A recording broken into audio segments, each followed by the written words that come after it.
फक्त ऊन बघा. असल्या उन्हामध्ये टेम्परेचरमध्ये आता गाई दुपारी शांतपणे बसलेले आहेत. शेड बनवले गेलेलं आहे गाईली. मस्त मुक्त संचार आहे. एशीच आहे, हवा येते, ऊन बिन लागत नाही, थंड राहतं अतिशय. बघा हे कसं एशी बनवलेलं आहे. मस्त हवा येते, वर हे केलेलं आहे, ऊन लागत नाही. मुक्त संचार पद्धतीचा हे गोठा आहे. मोकळी हवा, शुद्ध हवा, फ्रेश वातावरण. गाई मस्त रोध करत बसलेली आहेत आता छानपैकी. तिकडं काही गाई आहेत, इकडं काही गाई आहेत. टेम्परेचर आभाळ आलेलं आहे. जवळपास 40 ते 41 टेम्परेचर मोबाईल दाखवतं. तीव्र अग्नितांडव आहे उष्णतेचा. अतिशय ऊन आहे. अशा उन्हामध्ये शेतात राबावं लागतं, कष्ट करावं लागतं. शेती काय असतं असल्या उन्हात पावसात, उन्हात अनवाणी पायानं, उघड्या अंगानं उन्हाचे चटके खात उन्हाच्या झळा आता पळत आहेत. ऊन तीव्र आहे. अशामध्ये राबावं लागतं, कष्ट करावं लागतं. बळीराजाला तो 2 अन्नाचे घास मिळतात, ते बी निसर्गानं साथ दिली तर. शेती करणारा बळीराजा अनुभवी असतो, पण शेतीचे धोरणं हे एसी रूममध्ये बसून अधिकारी आणि राजकीय लोक ठरवतात. त्यांना काय समजतं काय नाही देव जाणे. यामुळे शेतकरी मागासलेला आहे. शेतीचे धोरणं आणि शेतीची नियमावली एशीत बसून राजकीय लोक आणि अधिकारी ठरवतात. त्यांना अनुभव कुठलाही नसतो. त्यामुळे शेतकरीच कर्जबाजारी झाला. शेतकऱ्याला कर्जाचा डोंगर वाढला. शेतकरी अतिशय त्रस्त झाला. उलट निसर्ग साथ देत नाही. बघा असं मस्त बसलेले आहेत. पशुसोबत जीवन घालावं लागतं. यामध्ये असं बैल आहे, ते पशु आहेत बघा, गाई काही बांधलेले.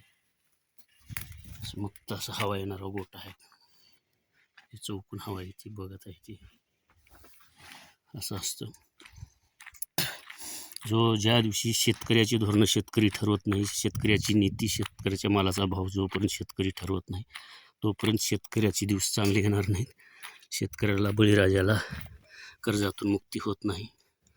बघा गाई रोध करत किती बसल्यात. मग मंजूळ हवा थोडीशी येते, पण उष्णतेची लाट जास्त आहे टेम्परेचरचे. आता वडील जेवण करत आहेत. कांदा, चटणी, भाकर, ताक, दही, दूध ठेवा. असलं तर नसलं तर खाऊन घ्या, काही नाही. माझं जेवण झाले घरी, त्याच्यातच ठेवायचं पवरीत. तवाशाला जेवतो मी. कांदे, चटणी, मुगाची डाळ हे पौष्टिक आहार. ताक म्हणजे अमृत असतं. थंड कसल्या उन्हामध्ये ताक पिल्याच्या नंतर आता थोडी मंजूळ हवा आली, शांत थंड वाटतं. हे आमचं फ्रीज आहे. ह्याच्यामध्ये शुद्ध नॅचरल रीतीने पाणी बनवलं जातं. थंडगार पाणी राहतं. बॉटलीमध्ये पोतं बांधून. तर सकाळी गाई चारून बांधलेली आहेत. लवकर गाई चारून सकाळी 5 वाजता गाई सोडल्या म्हणजे भूक रात्रभर त्यांची वाढलेली असते. आणि भूक वाढून ते सकाळी जास्त चारा खातात, पाणी पितात. उशिरा सोडल्यावर, उन्हात सोडल्यावर उष्णतेच्या लाटेमुळे गाईच्या दुधावर परिणाम होतो, आरोग्यावर परिणाम होतो. उष्णतेमुळे बिमार पडतात, आजारी पडतात. पानकावरी अशा नावाचा रोग होतो. आणि सकाळी लवकर सोडलं तर चारा रात्रभर उपाशी असतात. सकाळी चारा पण खातात. रात्रभर पाणी नसल्यामुळे 12 तासाच्या नंतर पाणी पिऊन पोटभर हे राहतात. आणि पुन्हा असं गाभण गाईला उष्णतेमध्ये परिणाम होतो. त्याच्यामुळं गाभण गाईला दुपारी सकाळी 11 ते 4 बांधायचं, म्हणजे उन्हामध्ये न्यायचंच नाही, जेणेकरून गाभण गाईच्या पोटातील वासरावर परिणाम होणार नाही. याची दक्षता घ्यावी लागते. अतिशय. बघा हे आता बॉटल आहे, ह्याच्यामध्ये हे बर्फ बनलेला आहे. ही बॉटल पिण्यासाठी आणलेली आहे. हे पहाड आंबा म्हणजे नॅचरल पिकलेला, आंब्याच्या वृक्षाच्या झाडावरतीच पिकलेला, याला पहाड म्हणतो. हे आंबा आहे नॅचरल. बघा मस्त पाणी हे थंडगार. असं असतं इंडियन जीवन. बघा हे अमृत ताक थंडगार. कसले कोल्ड्रिंक्सपेक्षा हे अतिशय अमृत, थंड आणि भूक वाढवते. चेहऱ्यावर गुलाब येतो, त्वचा सुंदर वाटते, आयुष्य वाढते. ताकाने पोट साफ राहते, पचनक्रिया सुधारते. बघा गायली असं दुपारच्या पारी बांधणं सावलीमध्ये, जेणेकरून कोंडट वातावरण आहे, थंड असावं, हवा खेळती असावं, मोकळी असावी, वरून ऊन येणार नाही. छत आहे. हे छत जरी आपल्याला असं वाटलं तर एवढं छत आहे, ह्याच्यामुळे ऊनमध्ये येऊ शकत नाही. हे नॅचरल कापसाच्या ह्याच्या त्याच्यापासून लाकडापासून बनवलेलं आहे, त्याच्यामुळं थंड असतं. परत उलट असं वारं येतं त्याच्यामुळे दमट आणि गाभण गाईला उन्हामध्ये चारायचं नाही का, तर गाभण गाय जर उन्हात राहिली अगोदरच उष्णतेचं टेम्परेचर आणि त्या टेम्परेचरमुळे गायीवर परिणाम होतो. दुधाळ गाईच्या सुद्धा दुधावर परिणाम होतो. त्याच्यामुळे उन्हामध्ये गाईली थंड सावलीत काळजी घ्यायची. उन्हाळ्यात आणि उष्णतेमध्ये गाई थंड अशा कोरड्या आता हवा आली मस्त फ्रेश असं बांधायचं. जिथं दमट वातावरण नाही, जिथं कोंडट वातावरण, जिथं स्वच्छ हवा येईल, स्वच्छता असावी, परत थंडावा असावा, प्रकाश भरपूर यावा, म्हणजे पशु आजारी पडणार नाहीत, निरोगी राहतात, पर्जन्य क्षमता वाढते, दुधावर परिणाम होत नाही, दूध पण चांगले देतात. गाभण गाईला जर असं उष्णतेत आपण बांधलो किंवा उष्णतेत हिंडवलो तर आता तिथं आम्ही गाई बांधल्या, पण ते वृक्ष आहे, वृक्षामुळं आणि खिळा दगडाची पोळ असल्यामुळे ते हे होत नाही, ऊन लागत नाही, मोकळी हवा येते झुळझुळ मंजूळ.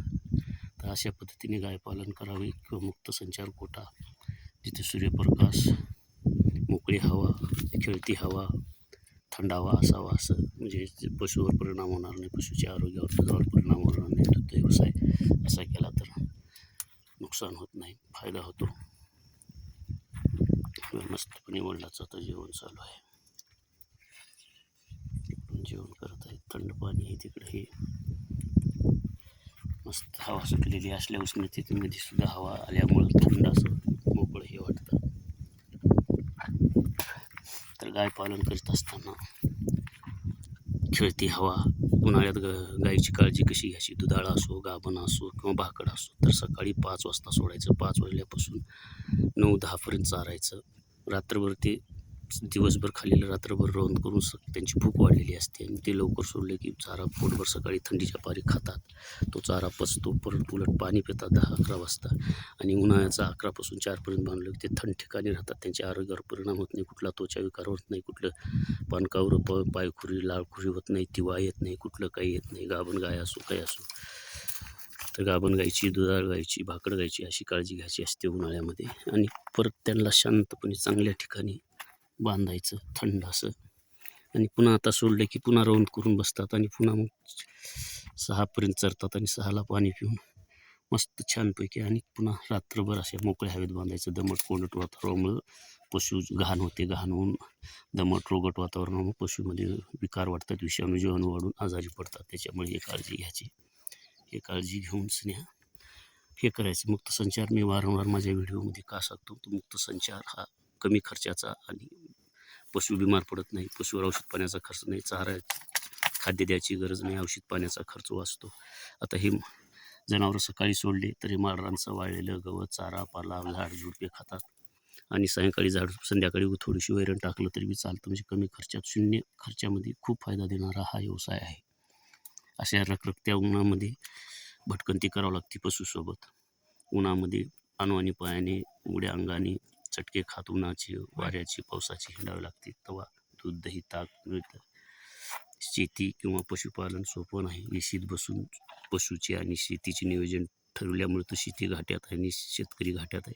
जोपर्यंत शेतकऱ्याचा सहभाग येत नाही, शेतकऱ्याची धोरणं पशुसाठी, शेतीसाठी किंवा मालभाव शेतकऱ्याचा ठरवण्यासाठी, शेतीचे धोरणं ठरवण्यासाठी, तोपर्यंत शेती परवडत नाही आणि बळीराजा उभारून विकास होणार नाही, बळीराजा समृद्ध होणार नाही, वैभवशाली. हे सत्य आहे, त्रिकालीबाधित सत्य आहे. हा व्हिडिओ आवडला तर शेअर करा, चॅनलला सबस्क्राईब करा. अशाच नवनवीन माहितीबद्दल, शेतकऱ्याचा प्रश्न आवाज उठवण्याबद्दल पुढच्या व्हिडिओमध्ये आपण आणि चांगला शेतकऱ्याचा आवाज उठवू, शेतकऱ्याच्या अडचणी, शेतकऱ्याचे संकट, शेतीवरची संकट, पशुपालन करताना येणाऱ्या अडचणी, पशुपालन कसे करावे याबद्दल माहिती. अशा डोंगराळ भागानं त्या उन्हात ह्याच्यामध्ये हे करावं लागतं. पशुपालन करत असताना खूप अडचणी येतात, चारा पाणी, वाहतूक. बघा हे माळरान आहे, रखरखतं ऊन आहे, तर पाहावं तिकडे नुसतं ओसाड रखरखता, तर ह्याच्यामध्ये बी शेतकऱ्याला रात्रंदिवस शेतात राबावं लागतं, कष्ट करावं लागतं, तेव्हा शेतकरी उभारू शकतो, शेतकरी समृद्ध होऊ शकतो.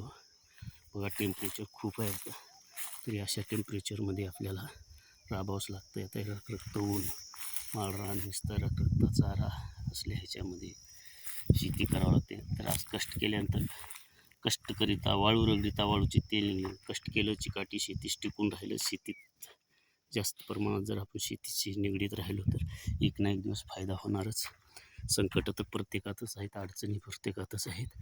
तर हा व्हिडिओ शेअर करा, चॅनलला सबस्क्राईब करा. नवीन व्हिडिओमध्ये नवीन शेतीविषयी माहिती, पशुपालन कसे करावे, शेतीमध्ये कोणती पिके घ्यावे, आता काळाची गरज आहे आधुनिक पद्धतीने पशुपालन करणे, आधुनिक पद्धतीने शेती करणे, तरच आपण शेतकरी टिकू शकतो. स्पर्धेचा युग आहे.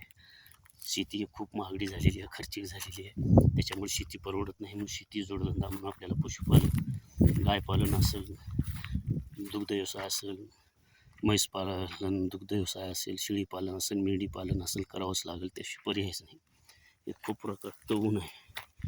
या उन्हामध्ये बघावं तिकडे ओसाड नुसतं उष्णतेची लाट आहे. असं वाऱ्यासोबत उष्णतेच्या झळा अंगाशी असं पोळल्यासारखं स्पर्श करून जातात.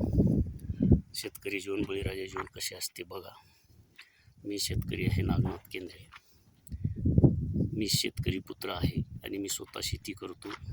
मी जरी उच्च शिक्षण घेतलं असलो तरी मी शेतीतच राबतो. माझ्याकडं देशी गाई भरपूर आहेत, वडिलांपार्जित, आजोबा पण जोपासून आहेत, आणि आत्ता पण मी शेती करतो. शेती करत असताना खूप संकट आहेत, अडचणी आहेत, पण त्याच्यावर मात करून शेती करणं ही खूप स्वाभिमानाची गोष्ट आहे. का तर शेतीशिवाय काही नाही. मशीनद्वारे अन्न तयार करता येत नाही, मशीनद्वारे रक्त तयार करता येत नाही, मशीन किंवा विज्ञानद्वारे दूध तयार करता येत नाही. दुधासाठी गाय पालन, म्हैस पालनच पाहिजे. अन्नासाठी शेतीच पाहिजे. शेतीच कसा लागते, शेतीच राबवतो, अन्न उत्पादन होतं. आणि रक्त तयार होण्यासाठी पौष्टिक आहारच खावा लागतो, शुद्ध आहारच खावा लागतो, तो रक्त तयार होतं. हा व्हिडिओ शेतकऱ्याच्या मनातील तळमळीतून बनवलेला आहे. बळीराजा तुझी काय गाता, उन्हामध्ये अनवाणी पायाने, उड्या अंगाने, उन्हाचे चटके खात, वाऱ्या थंडीत राबावे लागते. मातीत, काळ्या मातीत राबूनी, घाम गाळूनी मातीत पिकवावे लागते. सोने मोती तवा ताटात येते भाकरी, मग भरते पोट.